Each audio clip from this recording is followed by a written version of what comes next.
following breaking news out of Albany. Albany police need your help finding this woman you see on your screen there. And get up and stretch your legs, go outside. It could boost your mood. A new analysis finds even small doses of physical activity, such as a brisk walk, may substantially lower the risk of depression. Thanks so much for joining us here at 11. I am here in a little bit different of scenery. I am here in the First Alert Weather Center with our chief meteorologist, Yolanda Amadeo. Yolanda, I know we had some rain earlier this morning. If you plan to hit the road for Easter this weekend, then you may want to get a head start. AAA expects this to be the busiest Easter since before the pandemic. I don't know what's worse, Alicia, either us being in here and not being able to smell it, or you being out there being able to smell it but not eat it. Or can you bring any of those back to us? See what you can do. I will definitely bring some back for you guys. I promise. All right. See what I promise. Thank you. Well, we're working to get more information on a crash that happened around 5 o'clock today on Liberty Expressway in Albany. In today's good news, the White House is hosting the annual Easter egg roll Monday, and its theme will be Eggucation. First Lady Jill Biden, a longtime teacher, said in this statement, this event will be, quote, full of fun educational activity. The National Weather Service has not verified this as a tornado yet, but you can see a roof from another home is sitting on top of the one you see in this video. The constitutional carry bill endorsed by Governor Kemp now heads to his desk for signature to become law. It's definitely a long trip there. Thank you, Alicia. Now, new at 6, Christians across the country are celebrating Good Friday, and South Georgia ministers suggest people take time to reflect away from troubles of the world. Christian holiday is meant to commemorate. And overall, he's a pretty good dog, but obedience is definitely something we're still working on. So now that I know that it's scientifically proven he can recognize my voice, I know he's just choosing to ignore me. So we'll work on that. But that's all for us here tonight at 11. Now we are getting ready to head into our Easter weekend. And Tommy, I know you said that there's some showers on the way. Can you time that out for us? All right, thank you, Keyshawn. And we will, of course, send out any updates we get regarding new information. Now, WALB News 10's Alicia Lewis joins us from I-75 near Tifton with a first-hand account of what you can expect. Alicia? Well, now the biggest outdoor event since the pandemic began is taking place in Cairo right now. City leaders hope today's event is the first of many to come. To go back home empty-handed. That's right. Some even resorting to methods doctors say could put their baby's health at risk. And that's all for us here at 6, but make sure to join me back here at 11. Good night, everybody.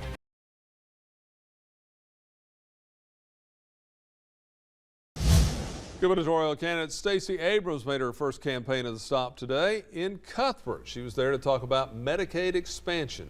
WALB News 10's Molly Godley was there as well, and she tells us why people in that area say that expansion is vital. The doors are locked, and this sign is posted, leaving many people who want medical attention having to drive at least an hour for it. The newly elected mayor, Bobby Jenkins, says this hospital was around for decades, opening in the late 40s. Now, years later, gone. My wife's aunt got sick, had to rush her to the emergency room up here. Just to think, if there were no emergency room, then you got to go 30, 40 minutes away for services. That's just frightening. That's just frightening. Rhonda Jones-Johnson lived that fear. With the closest emergency room being an hour away, she watched her aunt take her last breath waiting on an ambulance. It made us feel like we was helpless because it was actually nothing that we could do. Not only was she born in this hospital, but she also worked there as a registered nurse. Watching it close was devastating, especially during the peak of the COVID-19 pandemic. At that time, we needed a hospital to stay open because we had so many people in Randolph County being diagnosed with COVID and dying from COVID. They feel like they are left here to die. The issue they're hoping can bring the hospital back: Medicaid expansion. One of the major issues Stacey Abrams is running on in her race to become governor. She argues Medicaid expansion would give 520 more people in Cuthbert alone health insurance. Our responsibility is to not impose our own notions of who deserves to be healthy and who deserves to have support. We need to do what the Bible tells us, and that is take care of the sick and the poor among us. She says Medicaid expansion would take care of uncompensated care. That's where people who can't afford to go to the doctor get seen through emergency services, a cost the taxpayer takes care of. When you see your property tax jump, but the value of your house hasn't, part of that is to pay for uncompensated care. When we expand Medicaid, and the county government gets that money back. Adding the county can then invest in an ambulance, roads, and the school system. Molly Godley, WALB, your hometown news source. And we reached out to the Republican National Committee, who had this to say about Abrams' tour around the state. They said, quote, "While it's refreshing to see Stacey Abrams finally bring her one-woman show to the Peach State, Georgians are not interested in hearing her promote the same radical policies that have resulted in record high gas prices and the highest inflation rate in 40 years, end quote. On days like this, when parking spots are hard to come by, a shuttle service run by volunteers makes it easier to get from here to there. Well, so far today, I've taken 33 people. Kenneth Stutley is a volunteer shuttle driver at Phoebe, Maine, and has been for over a year. Retiring not once, but twice, he wanted to continue giving back. I get a good feeling for doing it because I love to help people. A trait he says he got from his mom. Be careful now. After not being able to volunteer for over a year due to the pandemic, he's happy to be back. You care for a ride, ma'am?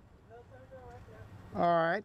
It's nice to get out here and pick up strangers, and in the few minutes I take them to the door, we become friends almost sometimes. So it's very rewarding. And now that volunteers are back, the director of volunteer services, Suzanne Perrin, says it's a sign of normalcy. I will never forget the first week they were allowed to come back in. It made employees feel better. It was a sign of just optimism. With around 250 volunteers, she says they have about a third of their group back, helping with the shuttle service, gift shop, escorting patients, and in the cancer center. She says their smiles and service is appreciated. It's a good thing for everybody when they're here. One rider had this to say. This is a lifesaver for people like me. And that's why we're here. He says it's those conversations that keep him doing what he calls rewarding. I love to help people. Molly Godley, WALB, your hometown news source. Carla, the main message today was to use your voice and help continue the work that Dr. Martin Luther King Jr. started. They said that today was not a day off, but a day on.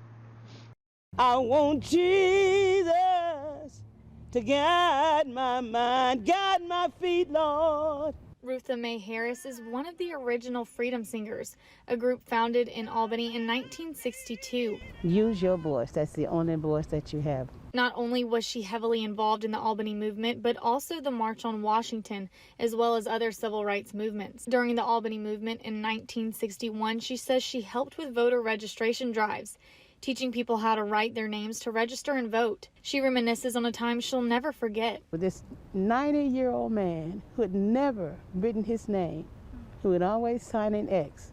So I taught him how to write his name, and then I carried him down to become a registered voter at the age of 90.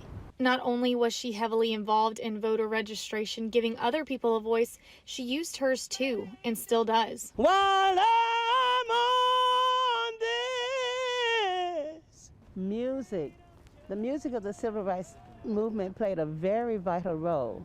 Personally, I think without the songs of the civil rights movement, there wouldn't have been a movement, because the songs kept us from being afraid. Even though the Albany movement had already begun, she says Dr. Martin Luther King Jr. was a big part of it. He just brought camera news to our city. And here he learned how to strategize for the next movement that he went to. This is a day of service. It's not a day off, but a day on. It means that we need to continue to pursue the dream of Dr. Martin Luther King, Jr. Be free. Harris says she hopes this day is used to inspire other people to use their voice for justice. Reporting live, Molly Godley, WALB, your hometown news source.